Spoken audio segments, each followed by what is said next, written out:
Fala pessoal, sejam muito bem-vindos aqui ao vídeo da análise semanal. Espero que vocês tenham tido um ótimo final de semana.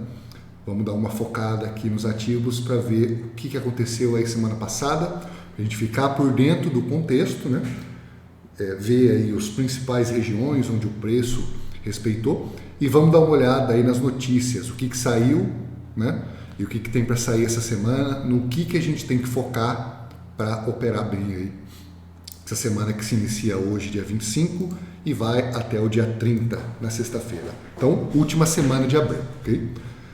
Eu fiz algumas... Vamos começar aqui pelo relatório, né? Eu fiz algumas modificações no meu relatório. Na minha opinião, ficou melhor, tá? Depois vocês me deem feedback aí. Essa semana a gente tem uma semana bem agitada de balanços. As FANG, mais Tesla, mais Twitter... reportam ganhos aí, balanço patrimonial, tá?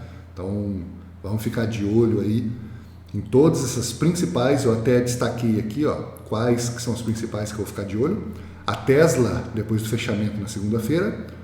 Na terça-feira, depois do fechamento, Microsoft, Google, né? Alphabet e Visa. Na quarta, Apple e Facebook. Na quinta, antes do fechamento, McDonald's, Amazon e Twitter, depois do fechamento, né?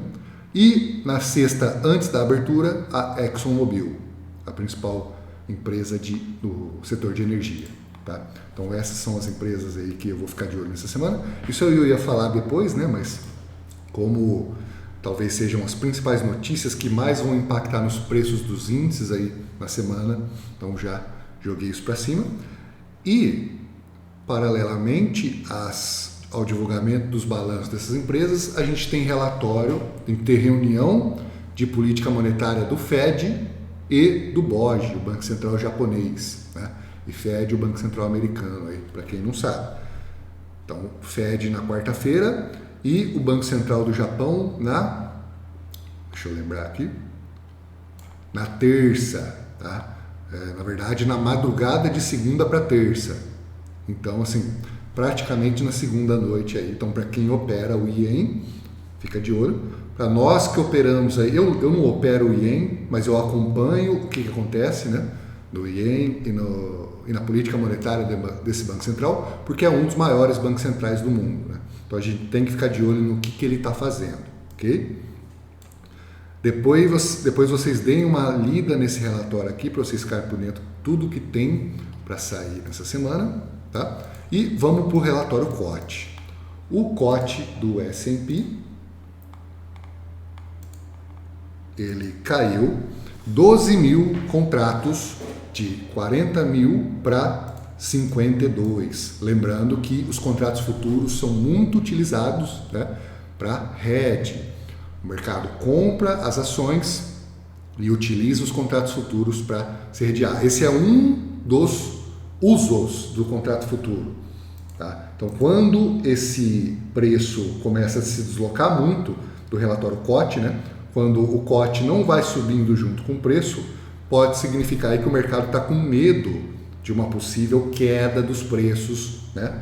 E começa a aumentar a porcentagem de hedge nos contratos futuros. Então, a gente tem que ficar de olho, tá? Isso aí é um pouco perigoso. Isso não significa que o mercado vai cair agora, mas significa que o mercado está se protegendo de uma possível queda. Essa é a interpretação, ok?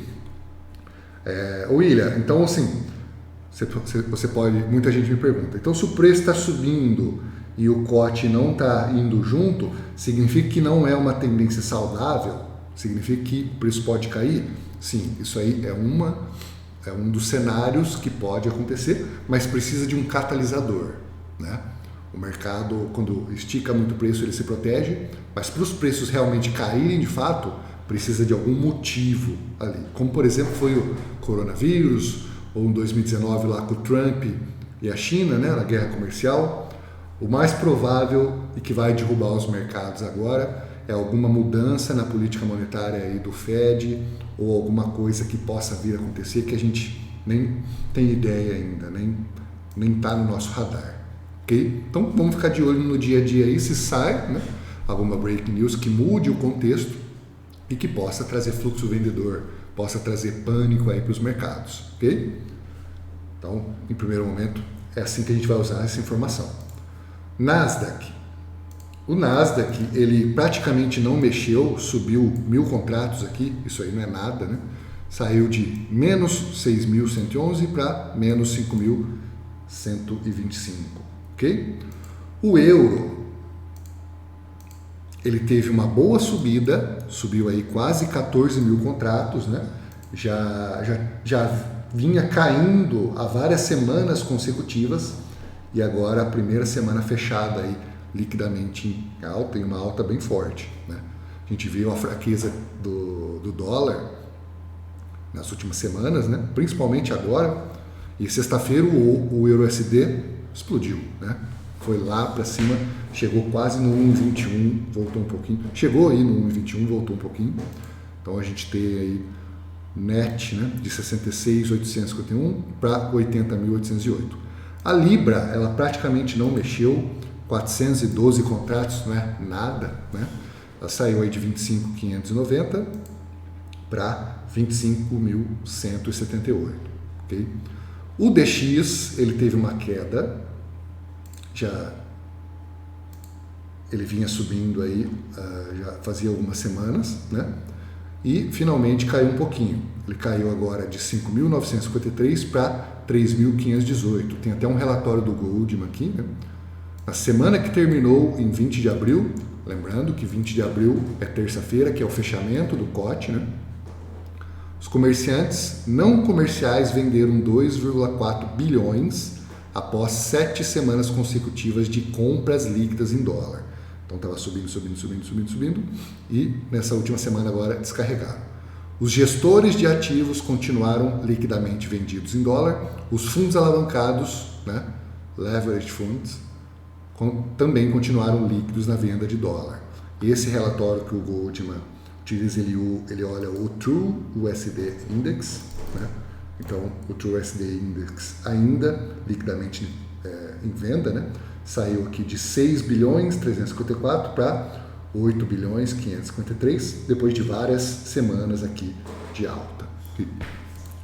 O ouro, ele praticamente não mexeu, subiu 624 contratos, né? Então bem assim inalterado, apesar que o preço vem dando uma subida aí nos últimos dias, né?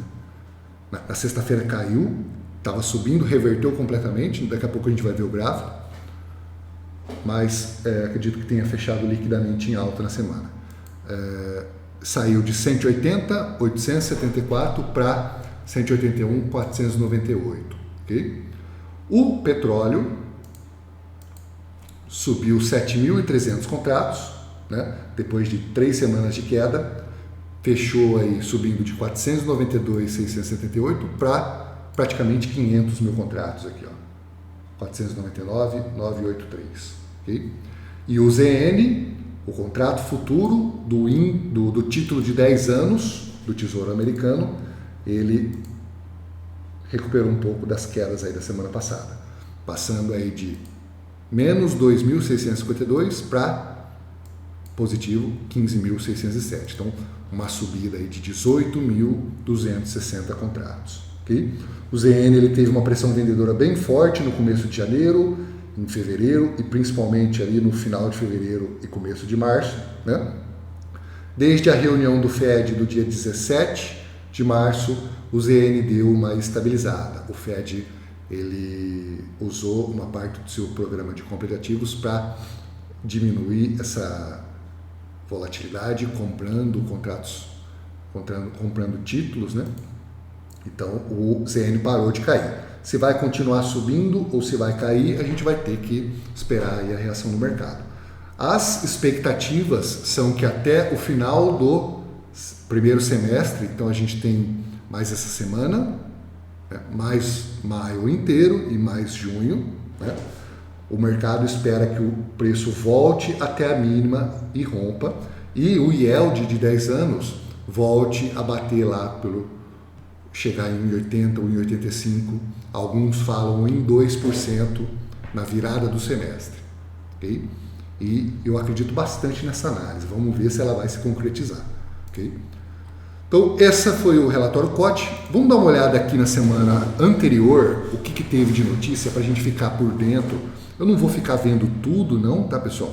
Mas para você que nunca viu esse meu relatório, em vermelho são as notícias que impactaram negativamente, ficaram abaixo da previsão dos analistas, né? Em verde são as notícias que ficaram acima do esperado, acima da previsão dos analistas. Destaques da semana que passou, que fechou semana passada, sexta-feira. O Banco Central do Canadá iniciou o tapering. O que é o tapering? É a diminuição do programa de compras, redução do balanço, né? Antes dos demais principais bancos centrais do mundo, conforme a sua inflação reportada em 2,2% no acumulado dos últimos 12 meses. A meta do Banco Central do Canadá é uma inflação de 2% ao ano. Tá? Então, passou da meta deles, eles não vão mexer em juros ainda, né? Eles vão manter as condições acomodiatícias, mas vão diminuir o ritmo de compra de ativos de 4 bilhões de dólares canadenses para 3 bilhões de dólares canadenses por semana. Tá? Isso aí fez o CAD explodir, né? O Banco Central da China, o PBOC, e o Banco Central Europeu, o BCE, deixaram a sua política monetária inalterada, com o BCE mantendo o APP, né, o Asset Purchase Program, em 20 bilhões de euros por mês. Então, algumas pessoas esperavam que talvez o BCE pudesse fazer alguma coisa, né, mexer, tanto subir quanto baixar, tinha análise aí para tudo quanto é lado. Eu e várias análises que eu li acreditavam aí numa inalteração e realmente foi o que veio. Okay? Uma das principais notícias aqui da semana passada. Aqui a gente tem segunda, terça, quarta e quinta, tá? A sexta ficou para cá, para baixo, porque não coube. Na quinta-feira, os pedidos iniciais de seguro-desemprego caíram para uma nova mínima pós-pandemia, né? Então olha o tanto que já devolveu, em 547 mil, né, novos pedidos na semana anterior. Porém, os pedidos contínuos aumentaram. Ao todo, o número de americanos recebendo algum tipo de auxílio-desemprego subiu no acumulado da semana. Então, mesmo os pedidos iniciais caindo, o acumulado de pedidos contínuos não caiu. Então, subiu para 17 milhões. A gente tem esse gráfico aqui, ó, que mostra aqui uma leve subida da semana anterior para essa. E aí a gente tem que separar aqui por faixas, né? Em vermelho, Regular State Claims, né? Em verde, Pandemic Unemployment Insurance, em verde, Pandemic Emergency Claims, em amarelo, Extended Benefits, e aí esses outros aqui não dá nem para ver aqui na escala, né? Bem pequenininho. Somados todos eles, tem mais de 17 milhões de americanos ainda recebendo auxílio-desemprego. Lembrando que antes da pandemia aqui, esse número era menor que 2 milhões. Tá? Até coloquei a mensagem, parece que grande parcela dos americanos não querem ir procurar emprego, quando é bem mais fácil ficar sentado no sofá, recebendo os pagamentos do governo e assistindo Netflix.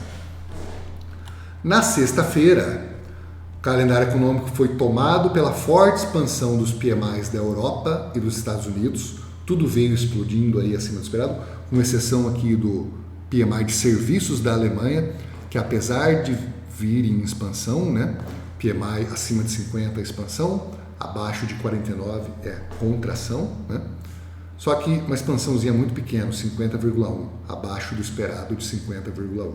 Okay? Agora, o resto tudo em expansão. E também os fortes números de vendas do varejo da Inglaterra, né, subiram bem acima do esperado, subindo no mês de março 5,4 contra 1,5, e as vendas de casas novas dos Estados Unidos subindo aí de esperado 12 para 20,7. Então, um crescimento bem alto aí nos números de novos imóveis vendidos, né? Então, tudo isso aí ajudou a alimentar o sentimento. A gente viu uma subida muito legal na quinta-feira, até que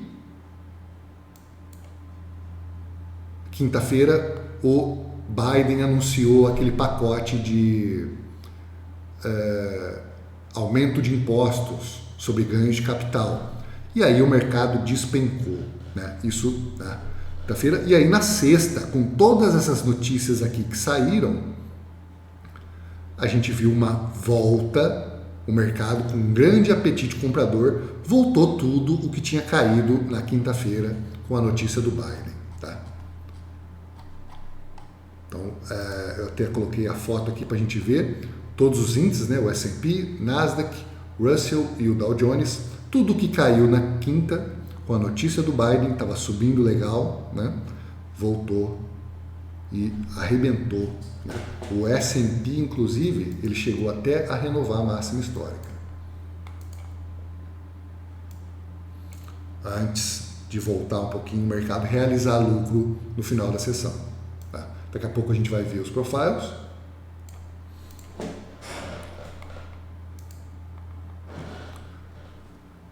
Calendário econômico da próxima semana. Então eu não vou aqui mostrar tudo, tá, pessoal? Tem bastante notícia essa semana, vamos ficar de olho aí em tudo, mas principalmente na segunda-feira de noite, na segunda para terça, a decisão de política monetária do Banco Central japonês e o relatório, né, o statement.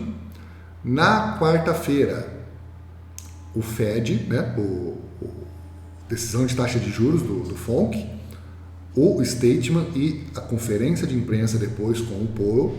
Vamos ver se a retórica desse Banco Central vai mudar ou não, se eles vão continuar aí extremamente dovish, igual estão consistentemente mantendo a cada reunião. Então, se tiver alguma mudancinha de postura, o mercado inteiro vai reagir, já vai impactar em juros e aí mexe em tudo. Né? Na quinta-feira tem primeira preliminar do PIB do primeiro trimestre agora, de 2021. Né? Lembrando que o PIB são realizados aí 2 preliminares e uma definitiva, um em cada mês. Né? Então a primeira preliminar agora em abril, a segunda em maio e depois o fechamento definitivo em junho. Tá? Pedidos iniciais de seguro-desemprego, PMI de manufatura e não manufatura da China à noite, tá? Antes da abertura, às 10h30. E na sexta-feira temos aí PIB dos países da zona do euro, o acumulado aqui, composto, né, da zona do euro, e inflação ao consumidor da zona do euro, que o mercado está projetando aí uma subida de 1,3 para 1,6, ok? Inalteração na taxa de desemprego. Às 9h30, índice de inflação PCE, o principal índice de inflação que o Fed olha, vamos ficar de olho, e o PIB do Canadá, para fechar aí a semana. Tá? Tem mais algumas notícias, mas essas são as principais. Discursos de membros de bancos centrais. Na quarta e na quinta, essa semana está bem tranquilo. Na quarta, a gente tem 2 membros aqui do BCE, sendo eles, um deles a presidente Lagarde, né? E o Powell, de tarde, depois da divulgação da taxa de juros. Tá? Eu coloquei aqui, apesar de já estar ali no calendário. E na quinta tem o De Guindos, às 4h30 da manhã, o Rosman, às 10 da manhã, tudo horário de Brasília, é isso, tá, pessoal?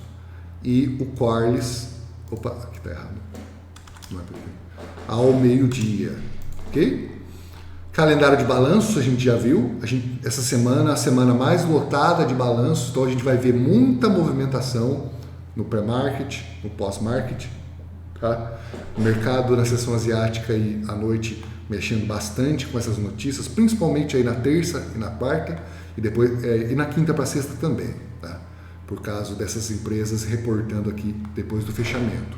Vamos ficar de olho nelas, porque um sell-off nessas big techs aqui, nessas empresas gigantes, como Tesla, né, Amazon, puxa o índice inteiro, tá? E aí a gente pode ver uma mudança bem forte aí, caso os investidores não se animem com os lucros reportados aí por essas empresas. Para finalizar a nossa análise, vamos dar uma olhada nos profiles, né? Então a gente tem S&P tentando fechar numa nova máxima histórica, mas teve uma realização de lucro antes do fechamento, né? O principal POC da semana está um pouco aqui embaixo, né? O mercado rompeu ele, continuou, buscou a máxima, rompeu, buscou a máxima histórica aqui atrás, rompeu, depois no final da sessão devolveu um pouco. O Nasdaq, mesma coisa, só que o Nasdaq não foi na máxima histórica, né? Ele rompeu a máxima aqui da semana, que era, da semana não, a máxima de quinta e quarta aqui, né? Formou aqui o POC aqui em cima, mas fechou com uma certa fraqueza. Então o mercado inteiro realizando lucro aí, um pouquinho antes do fechamento na sexta, porque subiu muito, né, pessoal? Então o pessoal fica menos posicionado, né, no final de semana. Isso aí é normal, não é um motivo para a gente ver fraqueza no profile, não, ok? O euro, ele subiu muito, mas muito mesmo, na sexta-feira, rompeu a máxima semanal aqui. Vamos até dar uma olhada como é que está aqui no H4. Então a gente tem essa subida bem grande aqui, subiu mais de 0,6 na sexta-feira, né? Veio visitar aqui um patamar de preços lá de dia 2 de março, né? Então uma máxima aí de um mês e meio, né? Recuperando toda essa queda que teve aqui nas últimas semanas. Vamos ver se vai continuar comprador essa semana. Essa semana é uma semana decisiva, que tem um monte de notícia, tem Fed, tem FONC, né?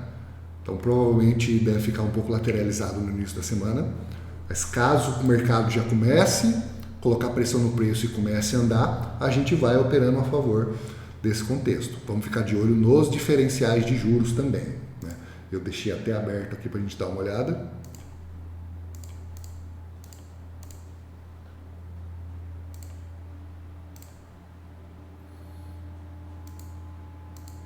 Deixa eu só mudar aqui que...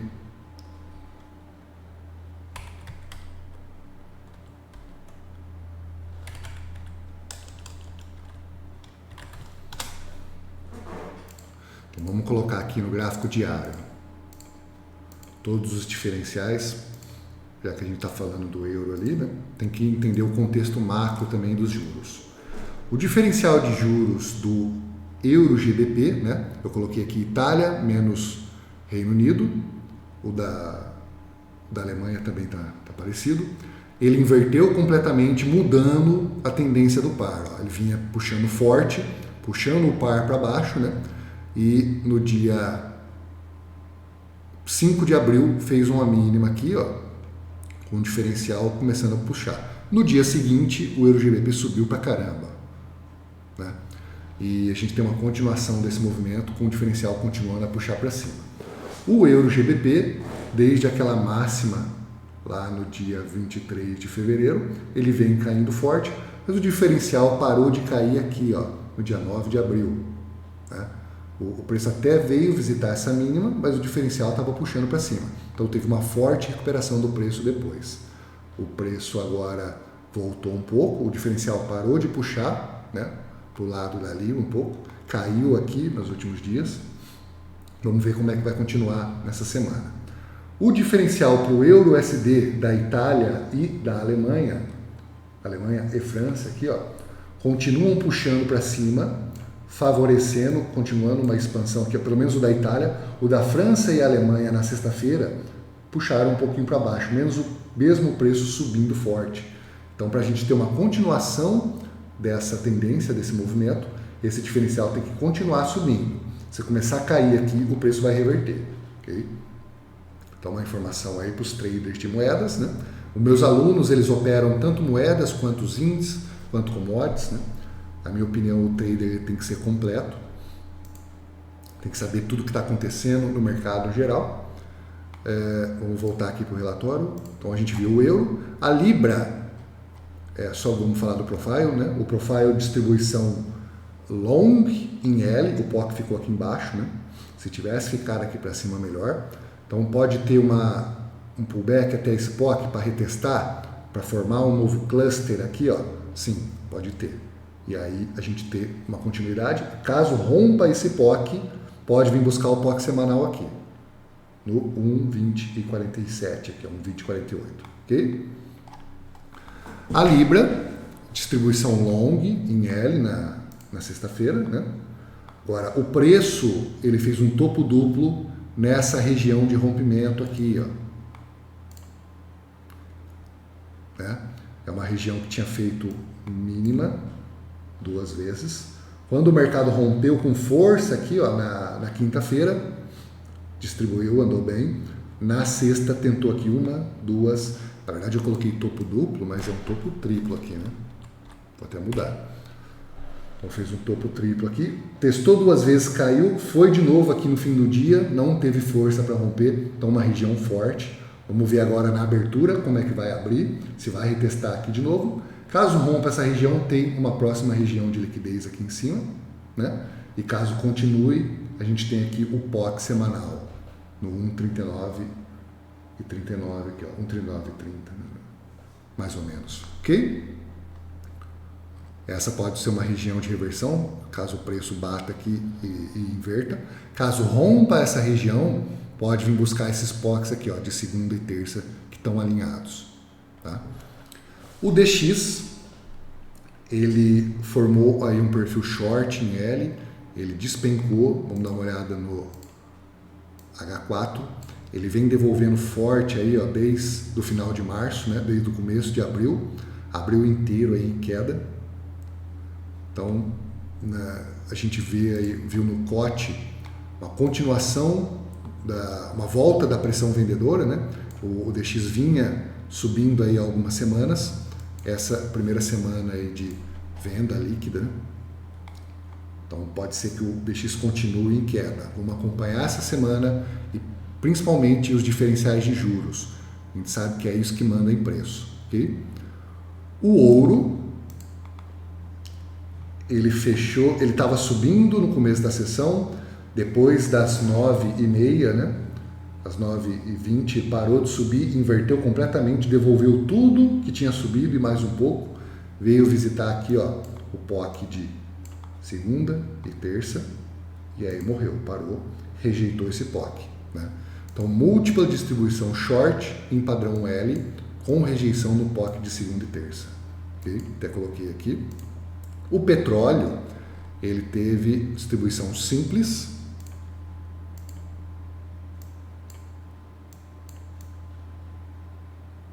né?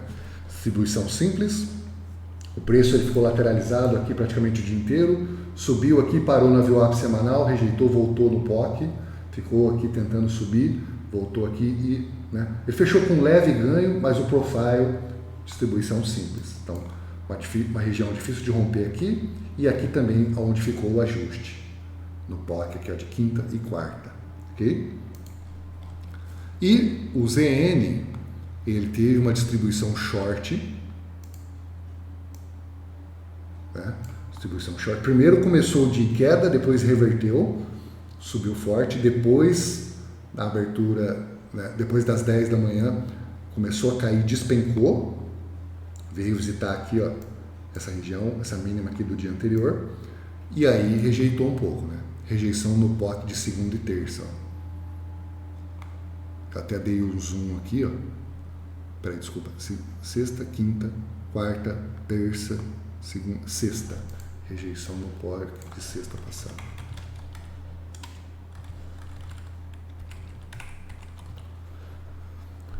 Esse é o POC de sexta passada. O preço nessa queda forte ele parou aqui, ok? Então, para essa semana, vamos continuar vendo se o mercado continua o fluxo comprador do ZN, se ele vai continuar a subir. Na quarta, na quinta e na sexta ficou lateralizado, subindo, descendo, subindo. Isso provoca bastante oportunidades nos diferenciais, oportunidade de operar reversões, né, nos pares de moeda. Claro, a gente está olhando aqui só uma das pontas, né, que é o futuro do título de 10 anos americano.